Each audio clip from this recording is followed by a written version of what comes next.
السلام علیکم، میں بشیر کھٹر کو امید رکھتا ہوں آپ سب لوگ خیریت سے ہوں گے۔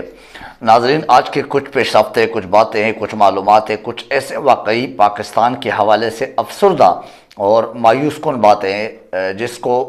کرنے کا بھی دل نہیں چاہ رہے، نہ آپ لوگ کے سننے کا دل چاہیں گے، لیکن کیا کرے، حقائق پر مبنی ہے اور اس پر بولنا بھی ضروری سمجھتا ہوں۔ اسپیشلی عوام تک یہ بات پہنچانا بہت ضروری ہے، کیونکہ یہ پاکستان عوام کا اصل میں ہے، اصل جو ایسٹس ہے وہ عوام ہے، اس کے بعد باقی ادارے اور باقی سیاسی جماعتیں اور جو ایکس وائی زی ہے وہ سارے۔ اینی کوشش کروں گا اس چھوٹے سے ولاگ میں اس پر تفصیل سے آپ کے سامنے تمام حقائق جو ہے وہ سامنے رکھ سکوں۔ گورنر کے پی انتخاب کے شیڈول سے باغ رہا ہے، اس پر بات کریں گے۔ اسد کیسر صاحب نے ایک بہت لمبا پریس کانفرنس کی ہے اور اس میں ساتھ ہی تیمور جگڑا صاحب بھی اور ایک اور صاحب بھی موجود تھے، ان سب نے اپنا اپنا موقف پیش کیا۔ اس کے بعد اس میں جو محسن نقوی صاحب کے حوالے سے بات ہوئی ہے اس پر بھی کوشش کروں گا کہ آپ سے بات کر سکوں۔ محسن نقوی صاحب نے اپنی اصلیت دکھا دی، انہیں نگران وزیر اعلیٰ جو پاکستان کے اوپر ایک فرعون کی حیثیت سے، جو پنجاب کے اوپر ایک فرعون کی حیثیت سے نافذ کر دیا گیا ہے، اور یہ زرداری کا یعنی جسے کہہ سکتے ہیں کہ اس کے اندر زرداری کا روح ہے، اس کے اندر اگر آپ دیکھ لیں مافیا اور بدماشوں کا ایک روح پھونکا گیا ہے، تب جا کے پاکستان کے اوپر پنجاب کی صورت میں اور پنجاب جیسے بڑے صوبے کے نگران وزیر اعلیٰ اور نگران سیٹ اپ کا ایک لیڈنگ پرسنالٹی جو ہے وہ اس کو منتخب کر دیا گیا ہے۔ کس بات کی دشمنی ہے پاکستان سے جو لی جا رہی ہے پاکستان کے عوام سے، اس کا بیان ذرا سن لیجیے، آپ کو اندازہ ہو جائے گا۔ اچھا، تو نگران وزیر اعلیٰ جو کہ ہمارے اوپر مسلط کیا گیا ہے، حقیقت میں اس پی ڈی ایم کا جو ہے نا ایک دوسرا جو ہے نا روپ جسے آپ کہہ دو، یا پی ڈی ایم کا جو نگران کی صورت میں بھی اپنا ہی ایک بدماش ٹولہ کہہ دو، یا ایک مافیا ٹولہ کہہ دو، یا زرداری کی روح اس میں پھونکی گئی ہے۔ بہرحال یہ ساری باتیں اگر آپ دیکھ لیں ملتے جلتے ان کے بیانات سے ہی ہمارے ذہنوں میں آتے ہیں۔ ان تمام سوالات کہ جو نا یہ جو نشانیاں ہے یہ پائی جاتی ہے ہمارے ذہنوں میں صرف ان کی باتوں سے، ان کی حرکتوں سے۔ نگران وزیر اعلیٰ صاحب کیا کہتے ہیں؟ وہ کہتے ہیں محسن نقوی، وہ کہتے ہیں کہ ہم نے پولیس کو فری ہینڈ دے دیا ہے کہ زمان پارک یعنی مطلب عمران خان کے چاہنے والے پاکستانیوں کے خلاف کریک ڈاؤن شروع کر دے۔ کس چیز کا کریک ڈاؤن؟ کیا یہ زمان پارک میں جو لوگ جمع ہوتے ہیں، کیا یہ پاکستان کے بچانے کے نعرے جو لوگ لگاتے ہیں، کیا عمران خان کے حوالے سے جو لوگ نعرے لگاتے ہیں، کیا وہ پاکستانی نہیں ہے؟ کیا وہ افغانستان سے آئے ہوئے ہیں؟ کیا وہ کسی دشمن ممالک کے عوام ہیں؟ کیا وہ انڈیا سے آئے ہوئے ہیں؟ کیا زمان پارک واقعی مقبوضہ کشمیر کا حصہ ہے؟ کیا عمران خان نام جو ہے نا وہ آپ جیسی شخصیت کے لیے کھلونا بن گیا ہے کہ آپ جب چاہیں اس کے خلاف جو بھی الزامات لگائے، جیسے بھی کرے، ان کے ساتھ جو بھی ملنے والے وہ سب کو جو ہے نا آپ تتر بتر کرے، ان سب کو آپ دھمکیاں دے دیں؟ بہرحال کیا پولیس کو ہم نے اس غنڈہ گردی کے لیے رکھا ہے؟ کیا اس پولیس کا یہ کام ہے کہ اپنے عوام کے ہاتھ توڑ دے؟ جو آپ نے کہا ہے کہ اس کے ہاتھ توڑ دے، اس کے زبانیں بند کرے، اس کو مار ڈالے؟ اس سے پہلے عامر میر صاحب نے کہا تھا، اس سے پہلے آئی جی نے کہا تھا، یہ ساری باتیں سارے جب آپ ملاتے ہیں تو ان سب سے حقیقت میں تاثر یہی مل رہا ہے، اور حقائق پر مبنی تاثر، یہ بھی نہیں کہ کوئی دے رہا ہے تاثر ان کی اپنی زبانی جو ہم سن رہے پریس کانفرنس میں، جو ہم مختلف پلیٹ فارم پہ ان کی باتیں سن رہے، انہی کی زبانی، کسی کی سنائی نہیں، تو صحیح تاثر مل رہا ہے کہ واقعی عوام جو ہے یرغمال بنے ہوئے، کبھی کس صورت میں کبھی کس صورت میں۔ اب بھی آپ پاکستان کے اندر جو ہے نا صوبائیت اور لسانیت کے بنا پر یا اس کی بنیاد پر جو ہے نا وہ فسادات قائم کرنا اور شروع کرنا چاہتے ہیں۔ کیا یہ واقعی آپ نے اس کو توڑنے کے، یا پاکستان جو ہے نا دو حصہ مزید جو ہے نا دو حصوں میں تقسیم کرنے کے ایک سازش پہ کام شروع کر دیا ہے؟ کیا آپ واقعی اس ملک کے دشمنی پہ اتر آئے؟ سوالات تو یہی ہمارے دماغ میں آتے آپ کے ہی باتوں سے۔ تو بہرحال دوسری طرف اگر آپ نگران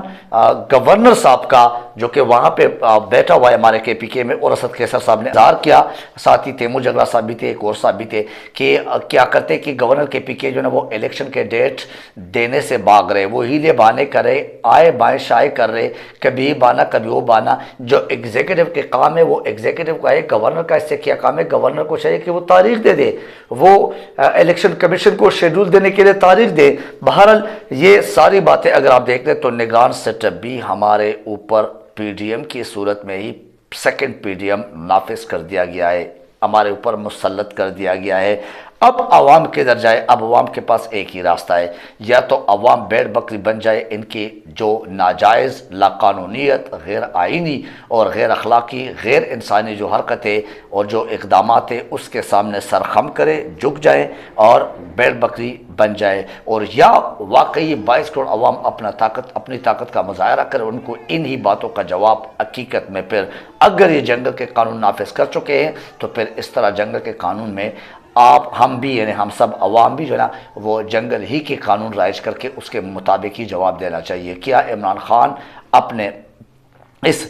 قانون و آئین کے پیچھے، اس ٹرک کے بتی کے پیچھے اگر لگا ہوا ہے اور لگایا گیا ہے، کیا اسی میں ہی جو ہے نا عوام کو رلائیں گے جس طرح ابھی رلا رہے؟ حقائق تو یہ ہے کہ عمران خان اگر اس پاکستان میں ان غنڈوں کے سامنے آئین اور قانون اور اخلاقیات اور انسانیت اور پاکستانیت اور اس قسم کے معاملات پہ چل رہے تو میرا خیال نہیں ہے کہ یہ لاتوں کے بوت باتوں سے بھی سمجھتے ہیں اور سمجھ سکتے ہیں۔ یہ سارے آپ کے سامنے، یہ ان کے لیے کوئی قانون نہیں، کوئی آئین نہیں، لیکن عمران خان کے لیے، عمران خان کے لوگوں کے لیے اگر وہ تھوڑا سا بھی اینیمیز واش روم سے بھی باہر نکلتے ہیں تو قانون اور آئین نافذ ہوتا ہے، اگر وہ نماز پڑھنے جاتے تو بھی قانون آئین نافذ ہوتا ہے، اگر وہ پیشی میں جاتے تو بھی آئین قانون نافذ ہوتے ہیں، اگر وہ اپنے بچاؤ کے لیے، اپنے دفاع کے لیے اپنے لیڈر کے ساتھ نکلتے تو بھی کفر ہے، اگر وہ کچھ بھی کرے عمران خان کی جگہ پہ جمع ہو جاتے اور عمران خان کے لیے ایک الیکشن کیمپین کی صورت میں، ریلی کی صورت میں، ایک جلسے کی صورت میں نکلتے تو بھی دفعہ 144 اور دفعہ 146 اور دفعہ 145 لاگو ہوتے۔ کیا یہ واقعی قانون صرف چند لوگوں کے ہاتھ کی جو نا وہ ایک کھلونا ہے، چند لوگوں کے ہاتھ کے ایک جو نا ایک چھڑی ہے جو جب چاہے کسی پر لگائے، جب چاہے کسی سے نکالے، کسی سے اٹھائے یہ قانون؟ بہرحال یہ سارے آپ کے سامنے، یہ اب عمران خان کو اور عمران خان کے ساتھ کھڑے ہوئے جو محب وطن پاکستانی ہے ان کے خلاف لسانی فسادات کے، پھر صوبائی فسادات کے، پھر اگر آپ دیکھ لیں فورسز اور عوام کے درمیان جو ایک مہم جوئی ہے وہ شروع کر دی گئی اسی پی ڈی ایم نے۔ اسی وجہ سے کہتے ہیں کہ مافیاز کے پاس ملک کے توڑنے کے لیے، ملک میں فسادات کے لیے، ملک میں گندے قسم کے جو نا غلیظ قسم کے مہم کے لیے حربے اور فارمولے ختم نہیں ہوتے ہیں۔ بہرحال یہ میں نے مختلف لوگوں سے سوالات بھی کیے زمان پارک میں، جو وہاں پہ لوگ موجود ہوتے ہیں، خاص کر پی ٹی آئی کے جو سینئر قیادت ہے وہ موجود ہوتے ہیں، میں نے ان سے سوالات بھی کیے کہ کیا ان بدماشوں کو، ان راسکلز کے سامنے آپ اس طرح شریف پاکستانی بن کے، شریف جسے آپ کہہ سکتے ہیں پارٹی کے ممبر بن کے، کیا یہ مقابلہ ہو سکتا ہے؟ وہ کہتے ہیں کہ ہم کریں گے قانونی آئینی طریقے سے۔ قانون آئین کی جب بات آتی ہے تو پھر میں آپ کو سامنے عدالتوں کی طرف جاتا ہوں، کیونکہ اسد کیسر صاحب نے آج اپنے اس پریس کانفرنس میں جو آج انہوں نے کی تھی اس میں یہ اظہار کیا ہے کہ ہمارے جو نا سارے نظریں، عمران خان بھی بار بار یہ کہتے رہے، بلکہ ہر پی ٹی آئی کا جو نا سینئر وزراء اور وزیر وہ کہتے ہیں کہ ہم قانون اور آئین کے مطابق آئے اس کے عدلیہ کی طرف دیکھتے ہیں، کیونکہ عدلیہ اور عدالت واحد جو ہے نا وہ ایک ذریعہ ہے، ایک آسرا ہے، ایک امید ہے جو ہمیں وہ عدل و انصاف کے ساتھ جو ہے نا وہ ایک انصاف دیا جا سکتا ہے۔ لیکن یہ ساری باتیں آپ کے سامنے، یہ کیا عدالتیں بھی اس طرح ایکٹیو نظر آ رہے ہیں؟ کیا عدالتیں بھی اس طرح میرٹ پہ باتیں کر رہے ہیں؟ کیا عدالتیں بھی ان تمام معاملات کے نوٹس لے رہے ہیں؟ کیا وہ سوموٹو نوٹس کہہ دو یا آپ جو بھی آپ اس کو اپنے ذرائع سے جو بھی معلومات ہے وہ، لیکن کیا اس پر ان کے رویہ، ان کے بیہیویئر قابل تعریف ہے؟ آج تک ایسا لگ نہیں رہا ہے، ایسا کچھ نظر نہیں آ رہا ہے، ایسا کچھ تاثر جو ہے نا، یا اس تناظر میں اگر دیکھا جائے تو اس طرح کے تاثر ہمیں ایٹ لیسٹ نظر نہیں آ رہے، نہ مل رہا ہے۔ بہرحال ایک درخواست اور فریاد کی صورت میں ہم چیف جسٹس پاکستان سے قانونی اور آئینی تقاضوں کے مطابق انصاف کے منتظر ہے۔ یہ کس نے بولا؟ یہ اسد کیسر صاحب نے بولا، اور عمران خان بھی اپنے ہر تقریر میں تقریباً یہی کہتا ہے۔ وزیر اعظم ہاؤس میں آج جو ہے نا چوروں کے پی ڈی ایم ٹولے کا، یعنی جو جسے آپ کہہ سکتے کہ جو یہاں بدماش ٹولہ اکٹھا ہوا ہے پی ڈی ایم کی صورت میں، اس کا اجلاس ہوا، اور اس میں پھر مزید نیکسٹ چوری یا اپنے چوری بچانے کے یا اپنے جو دو نمبری کی حرکتیں یا بدماشی کی حرکتیں، اس میں نئے نئے فارمولے شاید آپس میں وہ شیئر کیے جا رہے، اور اس شیئرنگ کی وجہ سے جس کو گفتگو کے حوالے سے، یعنی گفتگو کا نام دیا جاتا ہے کہ ہماری گفتگو ہوئی ہے سیاسی حالت پر، سیاسی حالت نہیں، اپنے بدماشی کے جو سیاست ہے اس کو نافذ کرنے کے لیے، ملک کی معاشی حالت پر بھی بات چیت ہوئی ہے اور مشاورت ہوئی ہے۔ ملک کی معاشی حالت کو مزید کیسے تباہ کرنا ہے، ان عوام کو کیسے برباد کرنا ہے، پاکستان کو ان کے جوہری ہتھیار جو ہے اس پر جو ہے نا کیسے وہ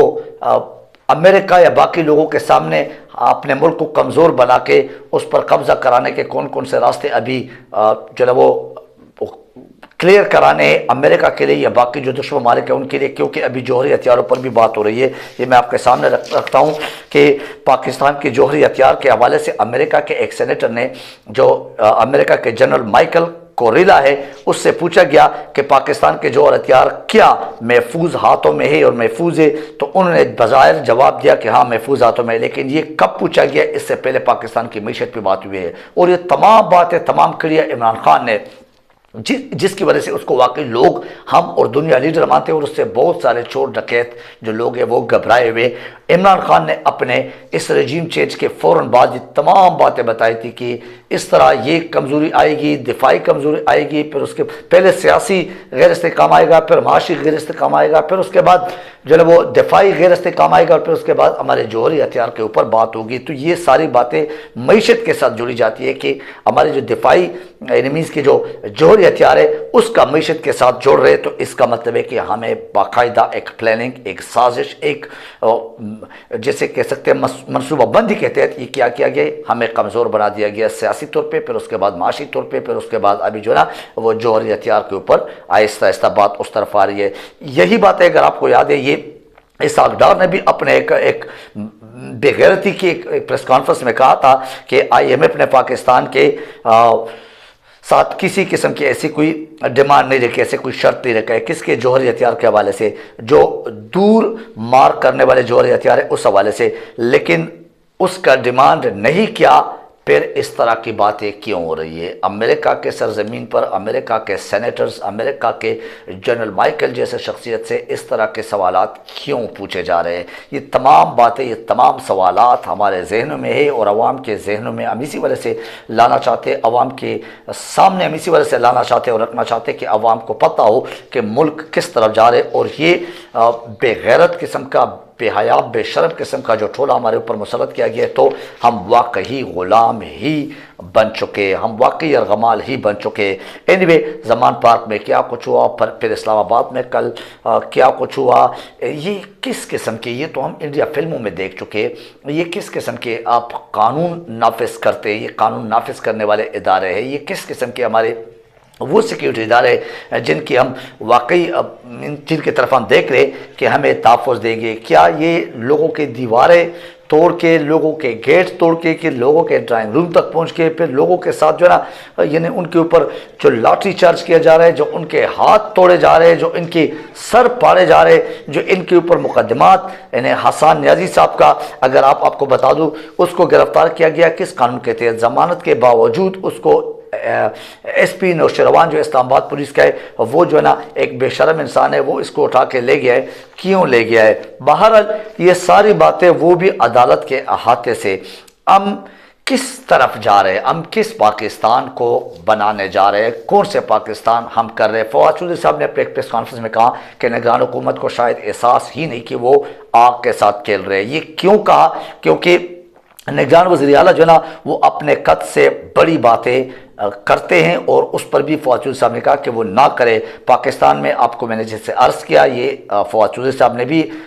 یہی اندیا دے دیا اور اسی کا اظہار کیا کہ پاکستان میں لسانی فسادات کا کھیل کھیلا جانے کی کوشش کی جا رہی ہے، جس کا کنٹرول کرنا پھر کسی کے بس میں نہیں ہوگا۔ ہم کسی مہم کو نہ چلا رہے اور نہ ارادے رکھتے ہیں۔ فوج اور چیف آف آرمی سٹاف کے احترام کرتے ہیں، عمران خان بھی کرتے ہیں اور ہم سب کرتے ہیں۔ فواد چودھری صاحب نے کہا پشتون علاقوں سے جو پشتو بولنے والے لوگ ہیں ان کو تشدد کا نشانہ بنایا جا رہا ہے، اس میں کوئی شک نہیں۔ میں نے آپ کو 2-3 دن پہلے اپنے ایک اسی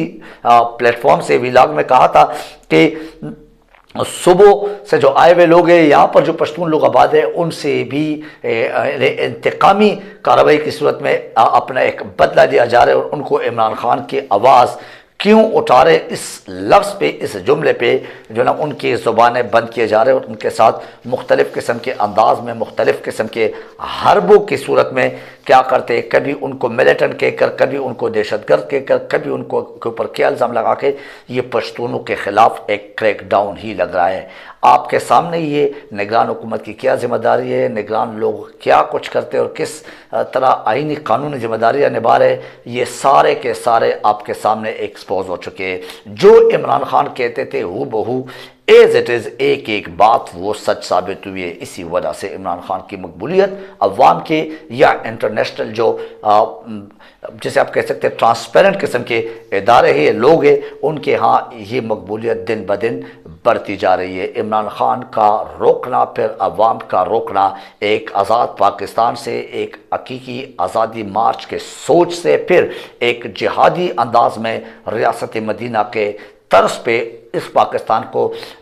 وہ ریاست بنانا، اس سے کوئی نہیں روک سکتے۔ آج کے اس ولاگ سے مجھے اجازت دیجیے، اپنا خیال رکھیے، اپنے اس چینل کا خیال رکھیے۔ Thank you very much. اللہ حافظ الناس۔